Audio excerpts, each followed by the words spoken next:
vou supor, como eu tinha dito, que para todo par IJ aqui, temos WI sobre LI diferente de WJ sobre LJ. Isso não é necessário para a prova funcionar, quer dizer, isso não é necessário para o algoritmo estar correto, mas exatamente a prova que eu vou mostrar não lida bem com igualdades, né? Então eu faço a observação de como generalizar ela no final, mas eu acho que a prova já é a parte que eu mais perco vocês, então eu prefiro tentar apostar aqui numa prova um pouquinho mais didática, que eu acho que é um pouquinho mais simples de acompanhar, que não se preocupa com isso, tá? Então eu vou estar sempre supondo que a densidade, o cálculo de F para cada item é distinto. Tá? Então, vamos começar aqui pegando a nossa soluçãozinha. Tá? Então, pode perguntar. Ah, é? Não. Tá normal? É, isso mesmo. Então, para todo par aqui J, nós temos que eles são diferentes. Seja sigma, então, a nossa ordem, né? A ordem obtida pelo nosso algoritmo. Tá? Temos aqui nosso sigma aqui.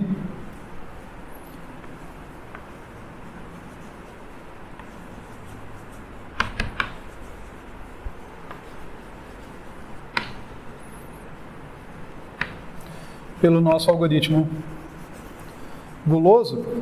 E vamos fazer uma coisa que vai simplificar muito a análise, tá? Vamos supor que a gente renomeia os itens seguindo essa ordem sigma, tá? Então, renomeamos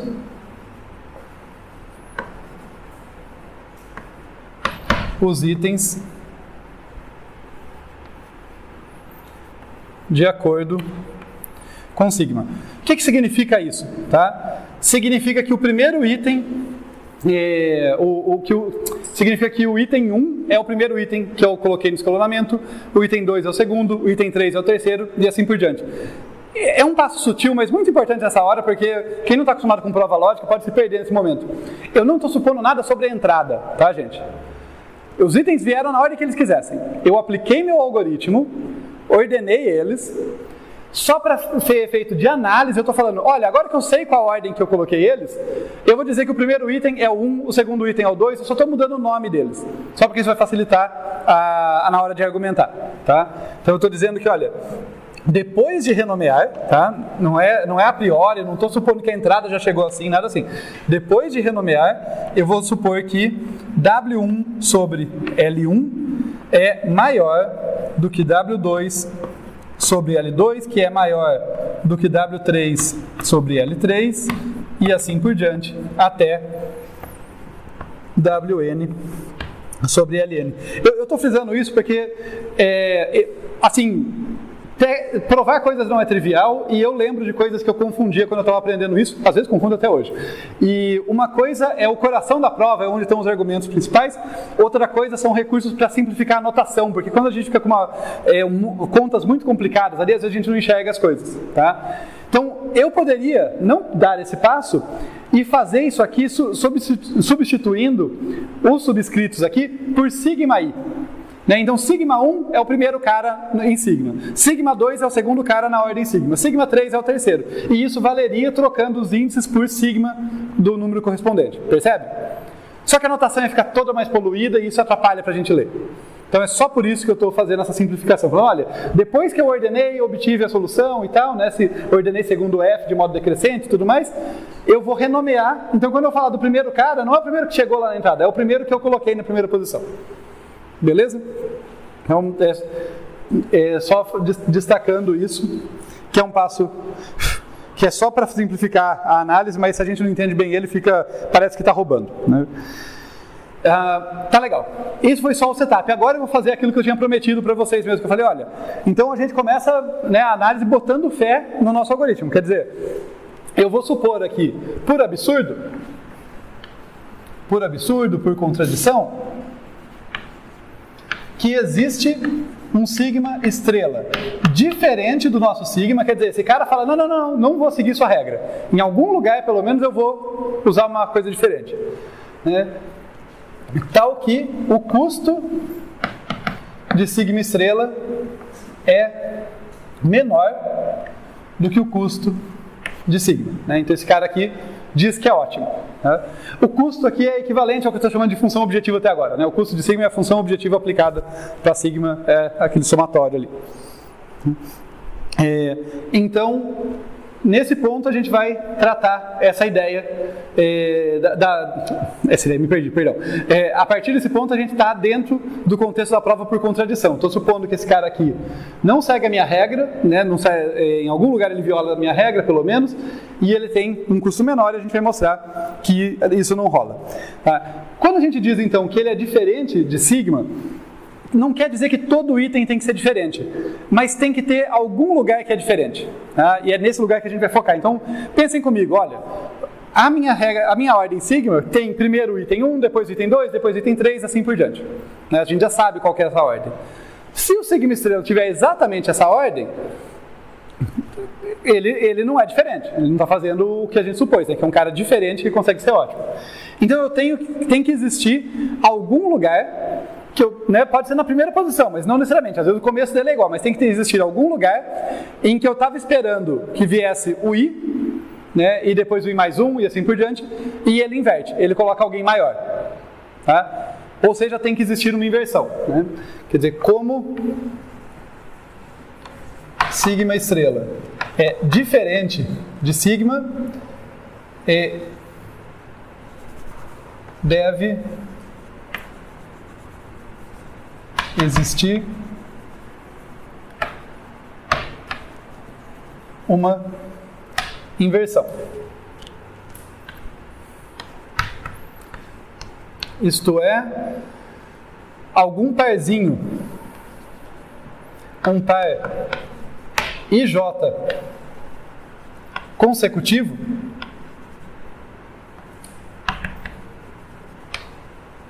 em sigma estrela com I maior do que J. Eu estou tentando ser formal aqui, mas a figura ajuda muito mais, na minha opinião. Então vamos lá. Ó. O que eu estou dizendo é que, dado aqui o meu sigma estrela, as coisas vêm de alguma forma, pode ser inclusive igual ao nosso caso ali, mas de repente chega aqui a tarefa I,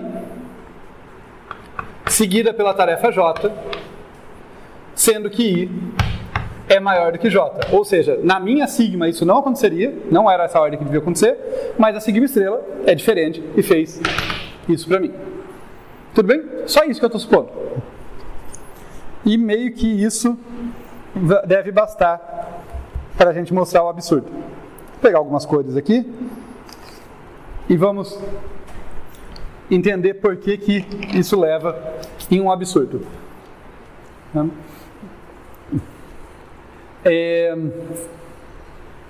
Vamos avaliar juntos aqui esse custo, esse caso aqui da sigma estrela e o que acontece se eu desfaço essa inversão. Tá?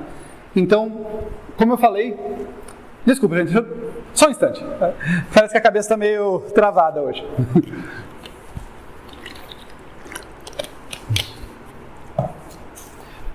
Só um disclaimer, uma coisa que eu percebo é que quando eu estou preparando a aula para vocês, eu provo as coisas que eu vou ter que provar assim, para eu saber fazer, né?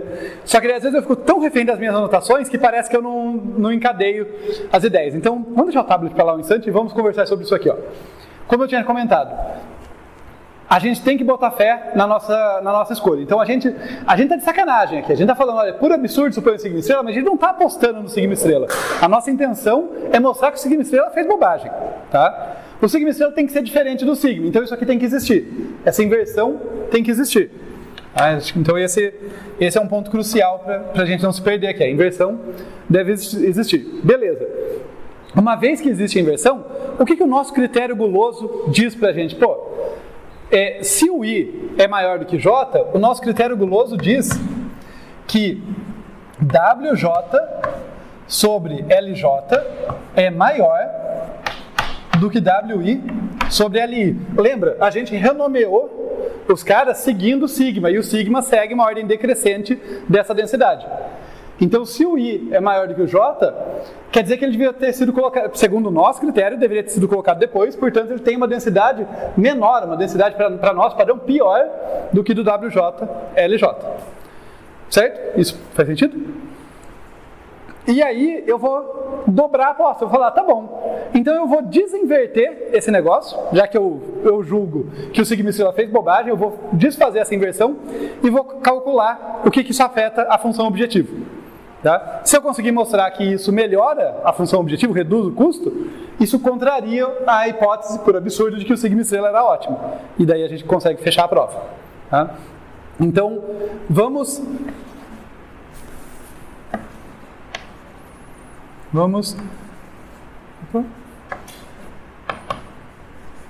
desfazer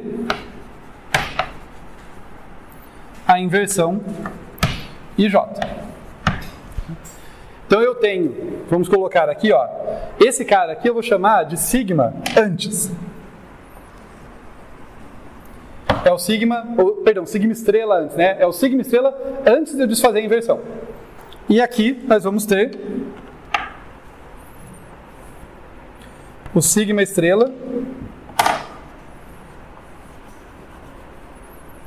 depois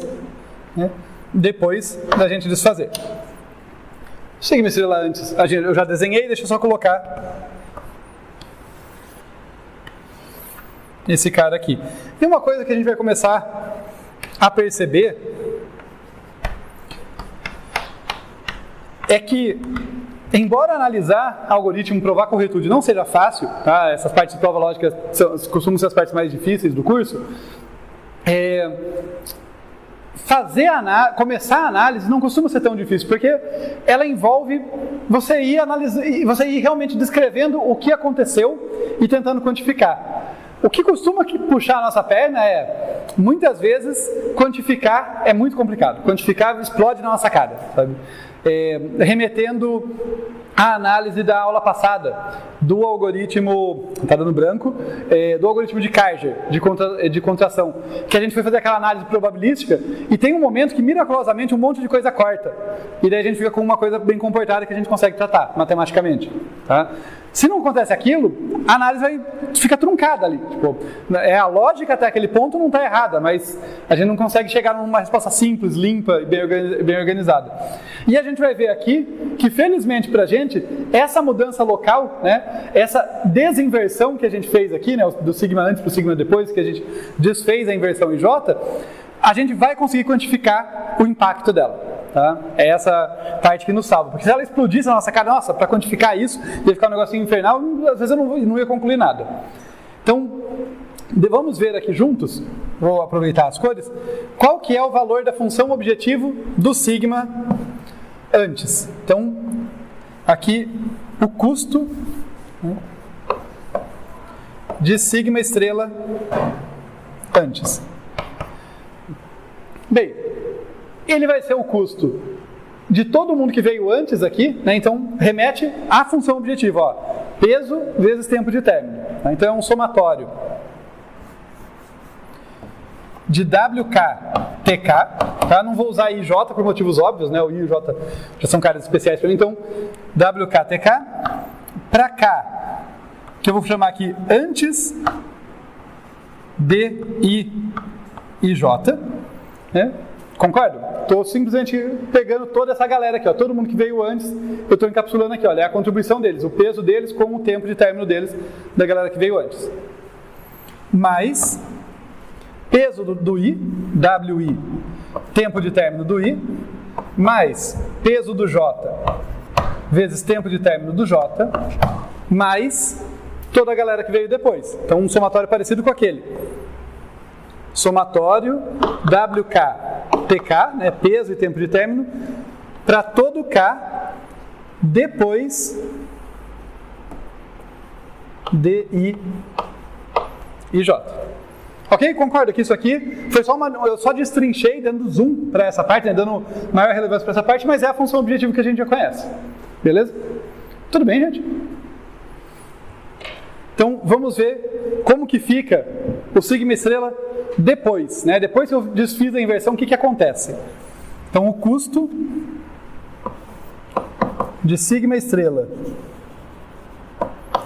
depois vai ser o somatório de WK, TK para K antes de I e J. E aqui a gente já pega uma coisa bonita, uma coisa que vai facilitar a nossa vida. Comparando o sigma estrela antes e depois de eu desfazer a inversão, mudou alguma coisa para essa galera que veio antes do J? Eles foram afetados de alguma forma? Eu troquei a ordem de alguém ali? Eu tirei alguém, coloquei alguém? Tempo de término de alguém mudou? Então essa galera é exatamente a mesma que essa, é a mesma expressão. Ok? Isso vai ser importante, senão a análise explodir na nossa cara, que era o que eu estava comentando, né? Essa mudança local, né, de trocar a ordem do I e do J, não afeta a contribuição na função objetiva dos itens que vêm antes. Daí eu tenho aqui WJ, T'J. A gente já fala sobre como que é o T', né, mas é o novo tempo de término dele, esse mudou, porque afinal antes ele vinha depois do I, agora ele vem antes. Mais WI, T' de I, né, os pesos não mudam, mas os tempos deles mudaram, né, porque eles trocaram de ordem. Então, esses a gente vai olhar com bastante cuidado. Mas agora a segunda observação bem importante. A galera que veio antes do I e do J não é afetada pela inversão deles, né? Até porque não tinha nem chegado neles, né? Nem sabia da existência deles, foi afetado por quem está antes. Mas a galera que veio depois também não é afetada, né? Embora tanto o I quanto o J contribuam, tanto o I quanto o J, a comprimento deles contribui para o tempo de término de todo mundo que vem depois, a ordem que eles aparecem não é relevante, né? Lembra, o que é o tempo de término? Ó, o tempo de término de um item é o comprimento daquele item mais o comprimento de todo mundo que veio antes. Essa galera aqui, ó, essa galera, né, dos 3 pontinhos, que estava depois do I do J, continua depois do I do J, tem exatamente o mesmo comprimento de galera que veio antes dele. Por acaso o I e J mudou de posição, mas ninguém foi removido, ninguém foi inserido. Fica claro isso? Isso quer dizer que esse termo aqui também vai ser igual àquele. Então, para cá, depois de I e J, a gente tem WK, TK. Tá bom? Eu vou apagar aqui, porque acho que vai começar a ficar muito apertado ali, isso não contribui para a compreensão. Vou apagar esse pedaço aqui. E vamos ver o que acontece então quando eu faço o custo de delta estrela depois menos o custo de sigma, que delta, de sigma estrela antes. Tá? O que acontece quando eu faço essa diferença aqui? Vejam comigo aqui para eu não ter que escrever tudo de novo. Ó. Eu vou ter isso aqui subtraindo isso aqui. Concordam que esse termo vai cortar com esse na subtração? E esse termo vai cortar com esse? Então, o impacto dessa troca vai ser primariamente local. Vai ser WJ, T'J, vamos colocar aqui, ó. Então, essa diferença vai ser WJ, T'J mais WI, T'I, menos esses dois termos aqui, WI, TI, WJ, TJ.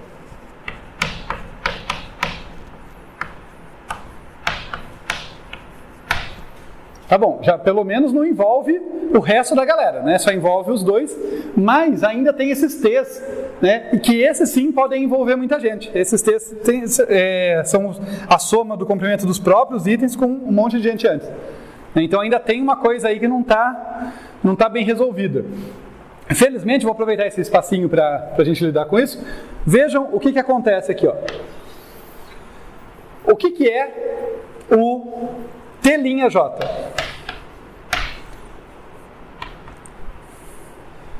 O T'J é o tempo de término de todo mundo que veio antes dele, né, que veio antes dele aqui, mais o comprimento dele, certo? O que era o TJ? O tempo de término do J? Era o comprimento de todo mundo que vinha antes dele, mais o comprimento dele. O que mudou entre T'J e TJ? T'J é simplesmente o TJ antigo. Eu vou colocar com cores aqui para ajudar vocês, ó.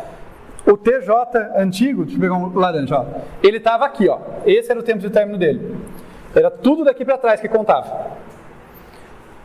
O TJ novo é tudo daqui para trás que conta, né? O comprimento de todo mundo daqui para trás. O que mudou? Essa parte não mudou. O comprimento do J não mudou. O que mudou foi só isso aqui, né? Saiu o comprimento do I. Então, o T'J é o TJ antigo menos LI.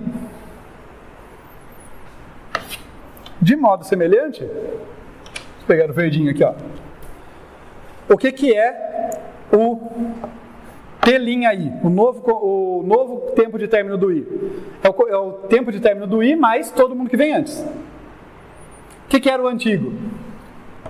Tempo de término do I mais todo mundo que vem antes. De novo, essa parte não mudou. Essa galera que vem antes não mudou. O que mudou é que agora entrou o J. Então, a gente tem aqui que T'I é igual ao TI antigo, né, mais LJ. Fica claro? Vamos ver o impacto disso aqui, então. Ó. Então temos aquilo lá que dá igual a isso aqui, que é igual aqui. Colocar WJ em evidência. WJ é T'J, que a gente já descobriu agora que T'J é TJ menos LI. Então esse cara aqui, ó, de novo usando cores para nos ajudar. Ó. Esse cara é isso aqui, mas eu pus em evidência, ó, menos TJ. Ali, certo? E daí a gente põe aqui menos, colocar, mais pode ser, né? WI em evidência. WI vai ser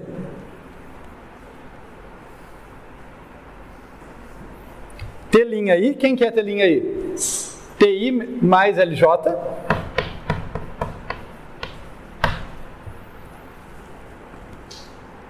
menos TI, né? Porque tem esse cara aqui. Ok? TJ corta com menos TJ, TI corta com menos TI, e a gente vai chegar, deixa eu apagar mais esse pedaço aqui, vai chegar que a diferença que a gente obteve depois de desfazer a inversão é igual a WJ, perdão, deixa eu colocar a positiva primeiro, fica mais fácil de ler, WI vezes LJ, menos, que tem esse menos aqui, WJ vezes LI. Eu sei, gente, é só matemática por enquanto, é só continha, né? Mas aqui já tem um vislumbre de esperança pra gente, porque a gente conseguiu sintetizar, né, eliminar um monte de coisa e focar, olha, a diferença quando a gente desfaz uma inversão que existia no sigma estrela, é só essa diferença aqui. É só isso. A gente conseguiu concentrar ali para pegar essa diferença. E basicamente a gente terminou a análise, tá? É comum, né? A gente chega nesse ponto e não enxergou ainda que a análise já morreu, mas ninguém contou pra gente. Por que basicamente a gente terminou a análise? Porque note que a gente não tinha escolhido I e J ao acaso. A gente escolheu o I e J que correspondiam a uma inversão. O I e J que não respeitavam o critério guloso. Um I e J tal que a densidade do J era maior que a densidade do I. Certo? Só que olha o que isso significa. Deixa eu pegar esse espaço aqui para fazer isso com destaque para vocês. A gente sabe, né, como I e J fazem parte de uma inversão, que WI sobre LI tem que ser menor do que WJ sobre LJ. Passando de lado os valores, isso significa que WI vezes LJ tem que ser menor do que WJ vezes LI. Só multipliquei. Só passei o LJ multiplicando, o LI multiplicando.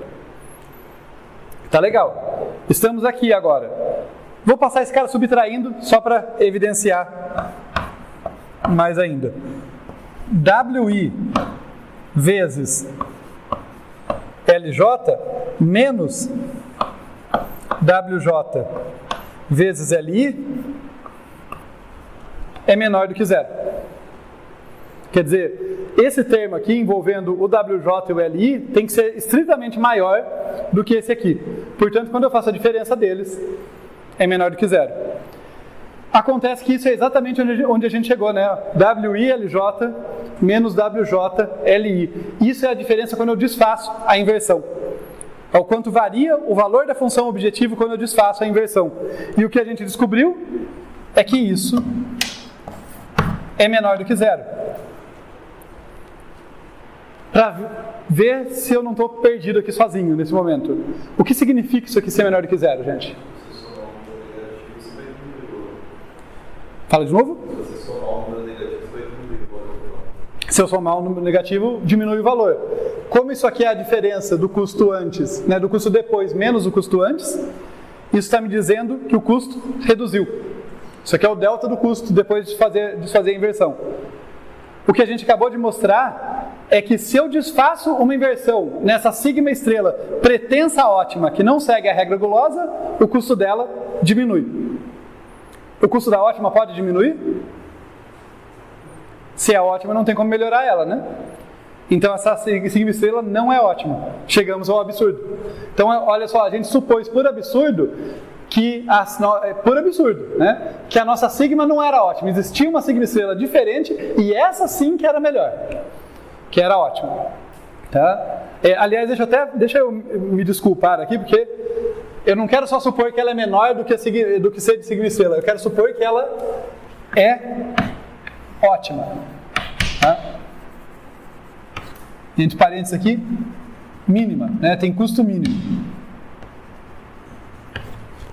Tá? É o menor custo. Em particular, ela teria custo menor do que sigma ou menor do que qualquer outro. Só que a gente chegou que é possível melhorar o custo dela. Se é possível melhorar o custo dela, essa suposição por absurdo não vale, e quem é ótima então é a sigma. Não existe uma ótima diferente da nossa sigma. Tá? De fato, o nosso algoritmo devolve a solução ótima. Ok? Então só escrever, eu já vou apagar logo em seguida, né, mas só escrever aqui para deixar a prova bem clara, né? Absurdo, pois sigma estrela devia ser ótimo.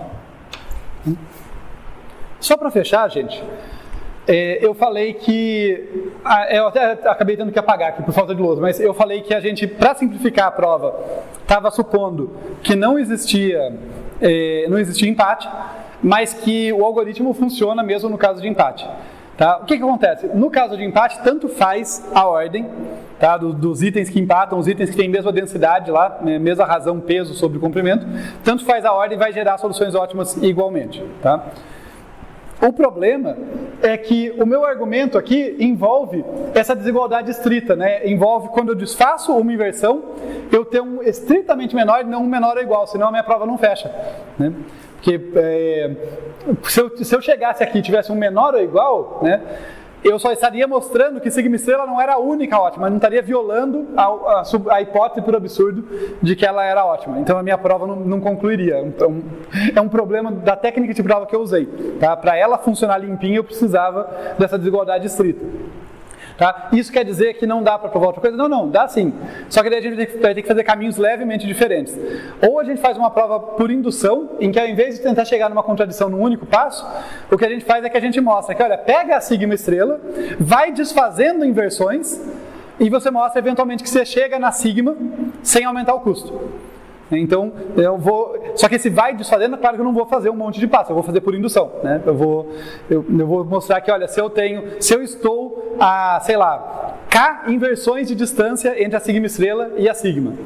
eu vou mostrar que eu consigo reduzir, e sempre posso reduzir, né? Sempre posso dar o passo, até que eu, sem aumentar o custo, eu chego na ótima, porque se vale empate, ao desfazer uma inversão, eu não consigo argumentar que eu reduzi o custo, que alimenta o argumento por contradição. Eu só consigo argumentar que eu não aumentei o custo. Então daí eu precisaria dessa prova, que o passo da prova seria muito parecido com o que a gente fez, só que seria o passo de uma prova por indução, não seria já o fim da prova, percebe?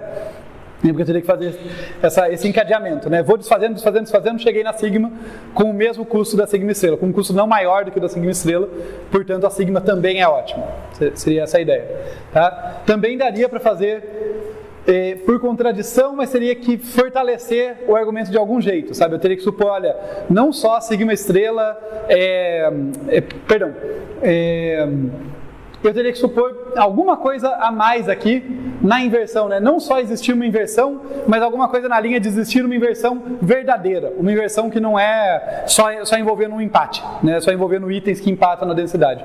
Então, de qualquer forma, a prova ficaria um pouquinho mais complicada e por isso que fomos para isso aqui. É surpreendentemente comum isso, tá? Empate raramente dá problema para o algoritmo, mas costuma deixar a prova mais chatinha, tá? Então é muito comum que a gente ataque a primeira versão que não tem empates, entende ali o que está acontecendo e depois generaliza a prova.